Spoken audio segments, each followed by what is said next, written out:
बिस्तर पर बैठकर भोजन करने वाले ये वीडियो को ज़रूर देखें। जय श्री राम मित्रों, आप सभी का स्वागत है एक बार फिर से हमारे चैनल पे। आज हम आपको बताएंगे कि जो भी मनुष्य बिस्तर पर बैठ के भोजन करता है उसके साथ क्या होता है। तो मित्रों, वीडियो में अंत तक बने रहें और मित्रों, वीडियो पसंद आए तो वीडियो को लाइक ज़रूर करें। मित्रों, आपको आज के इस वीडियो के माध्यम से बहुत ही अच्छी जानकारी मिलेगी और यह बात हमारे शास्त्रों में भी निहित है। चलिए शुरू करते हैं। दोस्तों, एक समय की बात है, यमराज और चित्रगुप्त यमलोक में बैठकर आपस में कुछ बातें कर रहे होते हैं कि तब चित्रगुप्त ने बातों ही बातों में यमराज जी से पूछते हुए कहा, हे प्रभु, किस कारण से मनुष्य की अकाल मृत्यु हो जाती है? साथ ही ऐसे कौन से मनुष्य हैं जिनको संतान का सुख नहीं मिलता है, और वो बहुत से ऐसे मनुष्य हैं जिनकी मृत्यु शिशु अवस्था में क्यों हो जाती है? इसके पीछे का क्या कारण है? तब यमराज जी चित्रगुप्त से कहते हैं कि हे चित्रगुप्त, तुमने यह बड़े ही उचित प्रश्न किए हैं।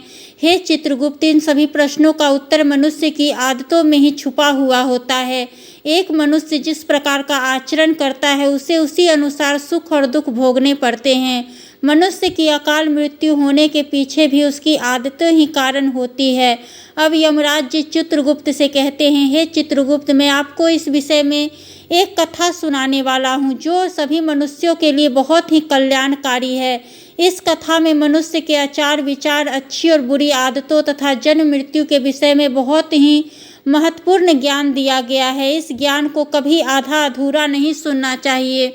तो भक्तगण, आप सभी से निवेदन है, कथा को पूरा जरूर सुने और कमेंट बॉक्स में जय श्री राम अवश्य लिखें। चलिए कथा को शुरू करते हैं। यमराज जी कहते हैं, चित्रगुप्त, किसी समय की बात है, धरती लोक पर एक अत्यंत सुंदर नगरी थी। उस नगरी में एक धनवान सेठ रहता था जिसका नाम धर्मनाथ था। धर्मनाथ बहुत ही मेहनती था। उसने अपनी मेहनत से बहुत सारा धन इकट्ठा किया था। वह एक व्यापारी था, उसका बहुत बड़ा व्यापार था। साथ ही उसके पास बहुत सारा खेत था। पूरे नगर में धर्मनाथ जितना धनी इंसान दूसरा कोई नहीं था। सौभाग्य से धर्मनाथ की 3 पुत्र थे और 2 पुत्रियां थी। धर्मनाथ की पुत्रियों का विवाह हो चुका था। धर्मनाथ के 3 बेटे उसी के साथ रहते थे और उनके कामकाज में उसकी सहायता करते थे। धर्मनाथ का बड़ा बेटा किशन बहुत ही समझदार और बुद्धिमान था। वो अपने पिता के सारे कामकाज को संभालता था। छोटा बेटा गणेश भी खेती का सारा काम देखता था और खेत के सारे काम करता था। और तीसरा सबसे छोटा बेटा अभी भी पढ़ाई करता था। धर्मनाथ के दोनों बड़े बेटे का विवाह हो चुका था। अब कुछ समय बाद पढ़ाई खत्म होने पर उसने अपने छोटे बेटे का भी विवाह करा दिया और उसे भी अपने व्यापार के काम काज में लगा दिया। सेठ के ऊपर भगवान की कृपा थी जिस वजह से उसका सब कुछ ठीक चल रहा था। अब इधर कई वर्ष बीत जाते हैं। अब धर्मनाथ सेठ ने बेटे और उनके व्यापार को और बढ़ा दिया। जब धर्मनाथ सेठ की मृत्यु का समय निकट आया तो उसने अपने संपत्ति का बंटवारा करने का सोचा। अपने तीनों बेटों को बराबर हिस्सा करके उसने अपनी सारी संपत्ति तीनों बेटे के नाम कर दी और बड़ी ही प्रसन्नता से उसने मृत्यु को गले लगा लिया। धर्मनाथ सेठ की मृत्यु के बाद उसके तीनों बेटे अपने अपने हिस्से में मिली संपत्ति को संभालने लगे। वैसे ही समय बीतता चला गया। जब भी उनके पिता धर्मनाथ का श्राद्ध होना रहता था तब वह सभी अपने अपने घर पर हर साल अपने पिता का श्राद्ध करते थे और नदी में जाकर तर्पण भी करते थे जिससे धर्मनाथ सेठ की आत्मा को शांति मिले। अब भगवान की कृपा से धर्मनाथ सेठ के बड़े बेटे को 3 बहुत सुंदर पुत्रों की प्राप्ति हुई। फिर छोटे बेटे को 2 पुत्र और 1 पुत्री हुई, लेकिन सबसे छोटे बेटे को कोई संतान नहीं हुई। 5 साल बीत चुके थे लेकिन सबसे छोटे बेटे को अभी तक कोई संतान नहीं हो पा रही थी। उसने कई उपाय भी करवाए लेकिन फिर भी उसे संतान का सुख नहीं मिला, जिस कारण से वह सदा ही दुखी और निराश रहने लगा। अब कुछ साल बीतने के बाद धर्मनाथ के छोटे बेटे की तबीयत अचानक से ही खराब हो जाती है। वह बीमार रहने लगता है। उसने अपनी बीमारी के इलाज में अपने आसपास की सारी जमा पूंजी खर्च कर दी। वह दूर दूर से वैद्य हकीमों को बुलाकर अपना इलाज करवाता था। बीमारी के कारण वह अपने काम काज पर ध्यान नहीं दे पा रहा था, इसीलिए उसकी परिस्थिति और भी ज़्यादा खराब होने लगी, जिससे कई बार अपने भाइयों के पास जाकर उसने मदद मांगी और उसने उधार पैसे लेकर जीवन का गुजारा करने लगा। कई वैद्य को दिखाने के बाद भी उसकी बीमारी ठीक नहीं हो रही थी, जिस कारण से वो बहुत ही दुखी रहने लगा।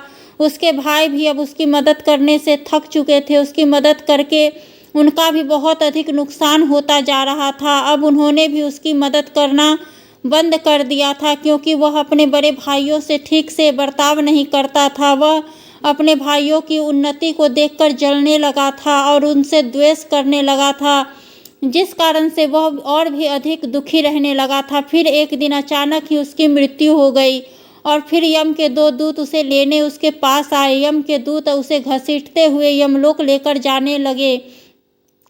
फिर यमलोक पहुंचने पर उसे यमदूत यमराज के सामने लाकर खड़ा कर दिया। वहां पर पहुंचने के बाद वह छोटा बेटा रोता हुआ यमराज जी से पूछने लगा, हे यमराज, मैंने ऐसा कौन सा पाप किया जिससे मुझे यह दिन देखने को मिले हैं? कितना अच्छा भला इंसान था, लेकिन किस कारण से मुझे अचानक रोगों ने ग्रसित कर लिया? किस कारण से मेरा सब कुछ नष्ट हो गया? ऐसे मैंने कौन सा पाप किया था जिस वजह से मैं इतना बीमार हुआ और मेरा सब कुछ नष्ट हो गया? माता लक्ष्मी मेरे घर को छोड़कर ही चली गई। तब यमराज जी उसकी बात को सुनने के बाद कहते हैं, अरे मूर्ख, तूने अपने जीवन में बहुत से पाप किए हैं। तेरी बुरी आदतों के कारण ही तुझे यह दिन देखने को मिल रहे हैं। तेरी अकाल मृत्यु का कारण भी तू खुद ही है। अब मैं तुझे बताता हूँ, तूने शास्त्र के कौन कौन से नियमों का उल्लंघन किया है, जिस कारण से तेरी यह दुर्दशा हुई है। जो भी मनुष्य शास्त्रों के नियमों का उल्लंघन करता है, उसकी भी दशा तेरे जैसी होती है। इसीलिए मैं तुझे जो बताने जा रहा हूँ उसे तू ध्यान से सुन। अब यमराज जी उस सेठ के छोटे बेटे से कहते हैं, मनुष्य को हमेशा अपने 5 अंगों को साफ करके ही भोजन करना चाहिए। दोनों पैर को तथा दोनों हाथों को और अपने मुख को जल से अच्छी तरह स्वच्छ करके ही भोजन करना उचित होता है। इससे मनुष्य के शरीर के सभी प्रकार के रोग दूर रहते हैं और व्यक्ति दीर्घायु बन जाता है। किंतु तूने तो बिना स्नान किए ही भोजन किया है, इस वजह से तेरी यह दुर्गति हुई है।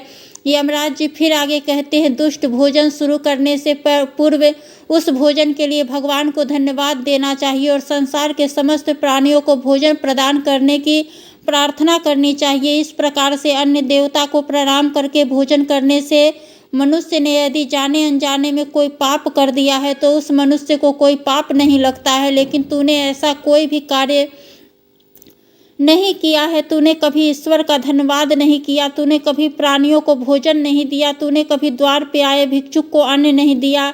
इसी कारण तेरी यह दुर्गति हुई है। तब वह सेठ का सबसे छोटा बेटा कहता है, प्रभु, मुझे अपने जीवन को सुखमय बनाने के लिए क्या करना चाहिए था? अब यमराज जी कहते हैं, सुनो, जमीन पर बैठकर भोजन करना ही श्रेष्ठ होता है।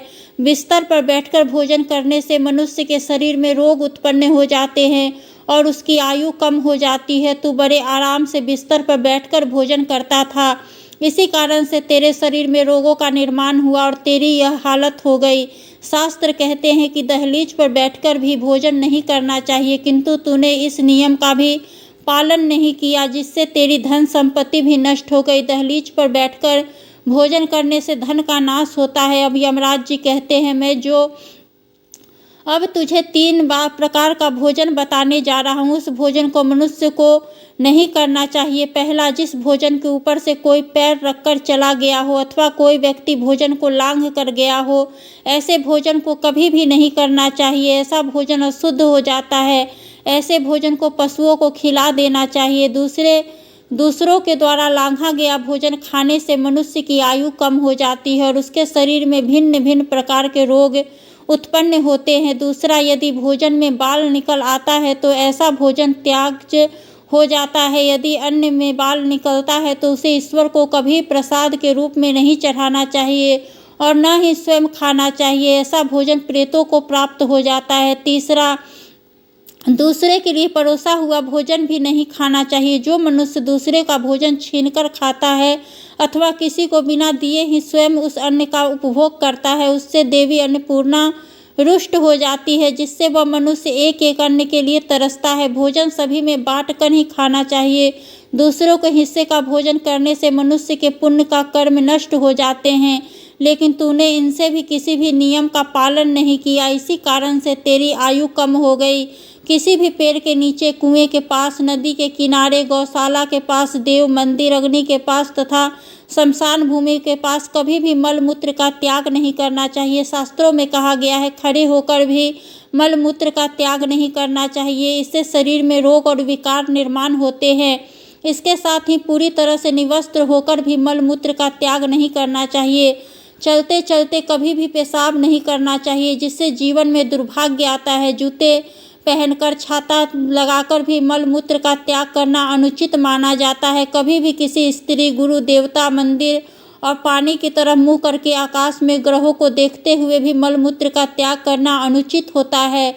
रात्रि में चंद्रमा और अग्नि की तरफ देखते हुए भी मल मूत्र का त्याग नहीं करना चाहिए, जिससे जीवन में दुख और संकट आते हैं। मल मूत्र का त्याग करने के बाद उस भाग को स्वच्छ करना चाहिए तथा अपने हाथों को भी जल से शुद्ध करना चाहिए। मल मूत्र का त्याग करने के बाद किसी दीवार पर साफ नहीं करना चाहिए, जिससे पशु के रूप में जन्म प्राप्त होता है। अब यमराज जी उस मनुष्य को समझाते हुए कहते हैं कि मनुष्य को कभी निवस्त्र होकर स्नान भी नहीं करना चाहिए, इससे पितृदेव रुष्ट हो जाते हैं और पितृदेव के रुष्ट हो जाने पर मनुष्य अपना सब कुछ खो बैठता है। किंतु तूने सदैव ही निवस्त्र होकर ही स्नान किया, जिस कारण से तेरे पितृ भी तुझसे नाराज थे और तुझे धन देने से मना कर दिया। इस प्रकार से यमराज उस छोटे बेटे को बहुत सारा ज्ञान दिया और यमदूतों से कहकर उसे नरक ले जाने की आज्ञा दे दी। तो दोस्तों, इसीलिए मनुष्य को कभी भी शास्त्रों के नियम का उल्लंघन नहीं करना चाहिए। यमराज ने चित्रगुप्त को जो ज्ञान दिया